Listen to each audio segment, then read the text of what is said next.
Salut tout le monde, alors c'est dimanche sur Fimo Magic Collab.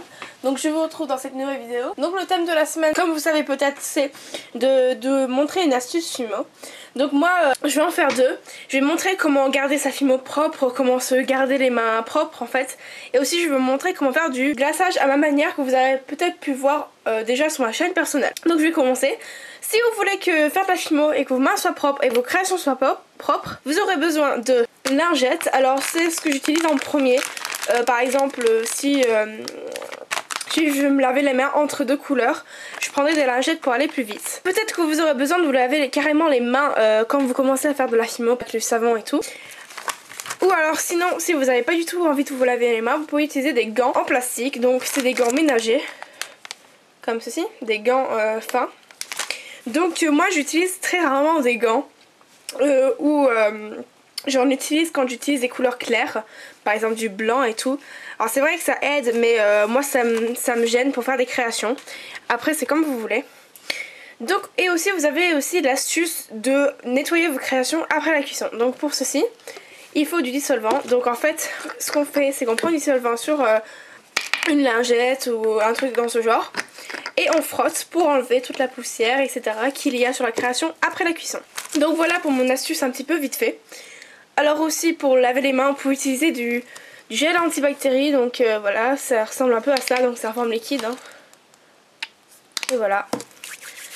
Ça enlève pas mal de poussière des mains. Mais bon, après je recommande quand même de vous laver les mains avec une lingette, etc. Mais bon. Ensuite je vais passer donc à comment faire du glaçage à ma façon. Donc pour faire ce glaçage, vous aurez besoin de la Fimo. Donc voilà. Donc ce glaçage peut se conserver. Dès que faut juste la cuire quoi pour la durcir. Vous aurez besoin de baume à lèvres. Donc vous pouvez utiliser de l'eau aussi. Mais moi, mon glaçage préféré c'est d'utiliser du baume à lèvres. Donc c'est de la gelée pétroleum. Et en fait c'est de la vaseline en fait. Donc voilà, ça se présente un peu comme ceci. Donc moi c'est un gros pot comme ceci que j'ai acheté en Angleterre. Donc moi je trouve ça mieux que l'eau. Mais bon après si vous n'en avez pas, bah prenez de l'eau. Donc en fait on va commencer par malaxer notre Fimo. Donc bien la malaxer. Donc vous prenez la couleur que vous voulez bien sûr. Donc une fois que vous avez bien malaxé votre Fimo, vous pouvez mettre du baume à lèvres dans vos mains. Donc voilà, vous en prenez dans votre doigt et vous en rajoutez dedans. Donc pour l'instant on peut encore les garder dans nos mains et après quand ça sera trop mou, on va mettre sur un papier et puis touiller avec un cure-dent ou autre.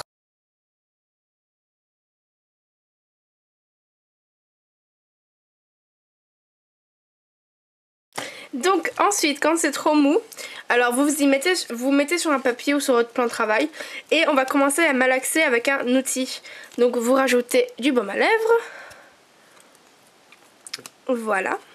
Pas besoin d'en rajouter 3 tonnes non plus parce que après ça va faire trop collant, etc.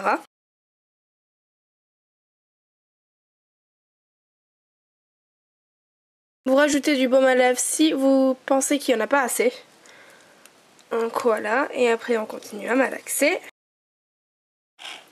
Et donc voilà, vous faites ça jusqu'à ce que vous aimez bien ce que ça vous donne. Donc moi c'est pas trop mal. Donc voilà, ça donne comme ceci.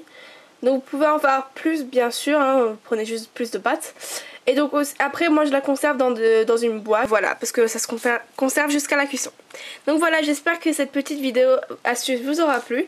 Et je vous retrouve dimanche prochain sur Fimo Magic Collab. Salut!